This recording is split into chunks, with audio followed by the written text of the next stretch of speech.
Hello everybody, how's it going? This is Derek, and in this video we're going to be talking about how to install Debian Linux.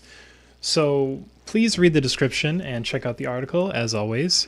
Once you do that, you'll understand how to get the live disk working, and once you've got the live disk working, because we're not going to cover that in this video because we've covered that so many times and it's pretty outlined in the description, then you should check it out. So once you first start up, you need to use the arrow keys to boot your stuff, and when you boot your stuff, select the graphical installer, which is where we're at now. Go through, select your language, click the continue button, select your country, click the continue button again, select your language for the keyboard, in my case American English, click continue. Now this is going to go through, it will look for all the modules and detect everything and mount everything and get going. The Debian installer is a little different from a lot of other distro installers. There's not a live disk with quick set everything up really quick and go kind of stuff. You gotta go and you gotta put it together at the same time. I'm using a Cinnamon live disk because it's the only one that I have with Debian on it, because it's what I use. But so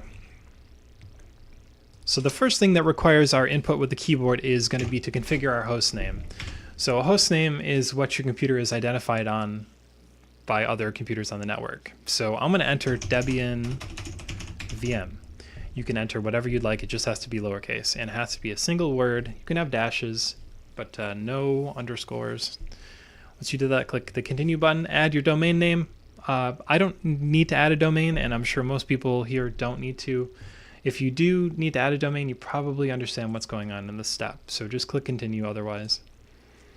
It's going to go through, it will detect your network, and it will ask you to set a root password. Please check the description for the article and learn how to make a secure password for root. I'm going to enter my root password and get it going. Then I'm going to click the continue button. Next step, you need to add your new user. So my new user is, my full name is Derek Diner, and then it's going to go through and it will generate a new username based on that. Once I do that, I can set up the password for this user, and I can click the continue button. So the next step, you gotta configure your clock, and for me, it's Eastern time because I live in the United States in Michigan, so I'm gonna select that, but you can go through and you can select any one that fits for you. Then click the continue button. After that, it's gonna detect the disks. Now, for beginners, I would say you just let Debian do it for you, and what I mean by that is click guided and let it use the entire disk. Select a hard drive. In my case, I'm going to use SDA1. SDB2, SDB, the second drive, is another drive I could go to if I was installing on that, but I'm going to install Debian straight up to SDA.